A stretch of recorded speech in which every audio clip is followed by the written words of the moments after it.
दो पैर होकर भी जो चल न पाए वो बच्चे हैं, और दो पैर ना होकर भी जो पूरा परिवार चला दे वो पिता है। बच्चे कितने भी बड़े हो जाए पर पिता के सामने छोटे ही होते हैं, कद से या आकार से नहीं, कुर्बानियों से, क्योंकि उनकी कुर्बानियों के सामने हमारी कुर्बानियों की कोई मोल ही नहीं। एक लकड़ी के उदाहरण से मैं पिता के दर्द को बयान करना चाहता हूँ। क्या कभी आपने सोचा है, एक लकड़ी जो फली के रूप में अपने ऊपर ढेर सारा वजन उठा लेता है, उसकी दशा कभी सोची है कैसी होती है? वो अपने ऊपर इतने वजन उठाता है, सालों साल उस वजन को उठाते ही रहता है। वो थक जाए, वो हार जाए, लेकिन किसी को कोई तकलीफ नहीं होती उस लकड़ी पे। एक समय ऐसे आता है, सालों साल वजन उठाने के बाद वो लकड़ी अचानक से ही टूट जाती है, क्योंकि उसने जो वजन अपने पीठ में उठाया था वो बर्दाश्त के बाहर हो गए। वो उतना वजन उसके ऊपर रखने लग गए कि उसे अब सहने की ताकत नहीं रही, और उस सहन की ताकत जब खत्म हो गई तो उसने अपने शरीर को त्याग दिया। मतलब उस लकड़ी ने अपने आप को कुर्बान कर दिया, और वो लकड़ी बीच से दो टुकड़ों में टूट गई। इसी तरीके से जब पिता पूरे जिम्मेदारियों का बोझ अपने पीठ पे, अपने कंधों पे उठाकर चलता है, तो वो ना यहाँ देखता है ना वहाँ देखता है। जितना भी बोझ हो, जितने भी बड़ी जिम्मेदारियां हो, वो सारी जिम्मेदारियों को, सारी बोझ को अपने कंधों पे लेकर चलते रहता है। सालों साल वो ठीक उस लकड़ी की तरह उस बोझ को उठाए चलता है। लेकिन एक समय ऐसे आता है कि इन सालों में पिता बूढ़ा होने लग जाता है, उसकी कमर थोड़ी कमज़ोर होने लग जाती है, लेकिन फिर भी सिर्फ रिस्पॉन्सिबिलिटीज़ को, जिम्मेदारियों को देखकर ही वो अपने सारे कर्तव्य को करते जा रहा है, अपने कर्मों को करते जा रहा है। लेकिन इस कर्तव्य को, उसके कर्मों को करते समय किसी ने कभी भी नहीं सोचा कि उसकी कमर के दर्द का क्या हाल होगा, उसकी कमर का क्या हाल होगा। और अचानक से ठीक उस लकड़ी की तरह ही उस पिता की भी कमर एक दिन टूट जाती है। लेकिन फिर भी लकड़ी की जब कमर टूट गई तो हमें दिखाई दी, लेकिन पिता की जब कमर टूटी तो हमें दिखाई नहीं दिया।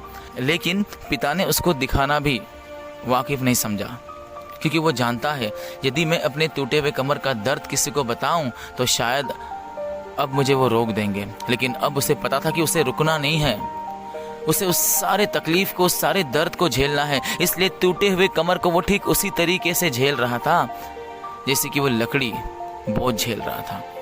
लेकिन ये तो पिता के लिए एक वरदान है कि वो अपने पूरे परिवार का बोझ उठाए, पूरे परिवार की जिम्मेदारियों को उठाए, और वो वही करते जा रहा था।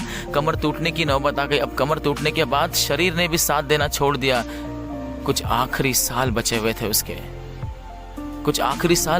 थे उसके जब वो पूरी तरह टूट जाने वाला था। लेकिन फिर भी अपने दर्द को समेटकर, अपनी वेदना को समेटकर, अपने सारे दुख और तकलीफ को समेटकर, सारे वेदनाओं को और दुख को समेटकर उसने फिर ये मुकाम तय किया कि ये पिता ही हो सकता है और कोई नहीं। और उसने फिर रिस्पॉन्सिबिलिटीज को, अपनी जिम्मेदारियों को अपने कंधे पर उठाते ही चला गया।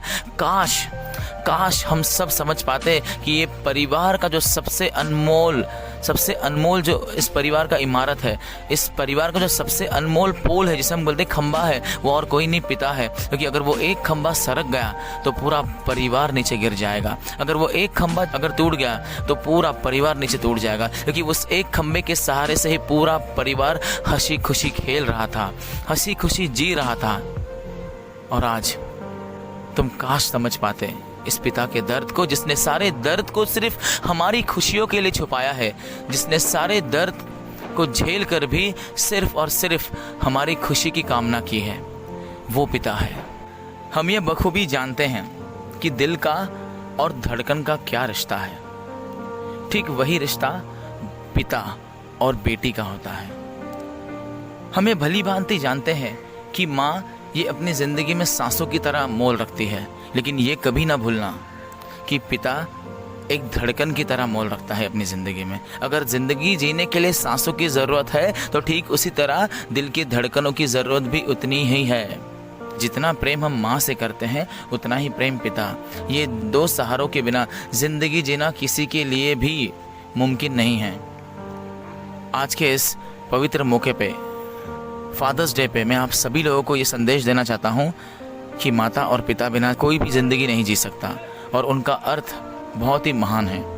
सो आज के दिन, फादर्स डे के दिन, मैं सारे फादर्स जो इस दुनिया में उपस्थित है उन सारों को मैं नमन करता हूँ, हाथ जोड़ के रिक्वेस्ट करता हूँ कि आप लोग ही है जिन्होंने इस घर को चलाया है, जिन्होंने हर घर को चलाया है, और घर को चलाने के पीछे सबसे बड़ा हाथ किसी का नहीं है, वो अपने पिता का ही है। इसलिए आज फादर्स डे के दिन मैं सारे लोगों को दिल से फादर्स डे की शुभेच्छा देता हूँ और आशा करता हूँ कि फादर का मोल आप कभी ना भूलें, अपने पिता का मोल आप कभी ना भूलें, क्योंकि पिता जैसा पवित्र कोई नहीं, पिता जैसा धनवान कोई नहीं। जिस घर में पिता होता है वो सर्वोत्तम धनवान होता है। इसीलिए कितने लोगों ने कहा कि my dad is my ATM, क्योंकि पिता ही है जो सारे घर को संवारते हैं, सारे घर को चलाते हैं और अद्भुत तरीके से प्रेम फैलाते हैं।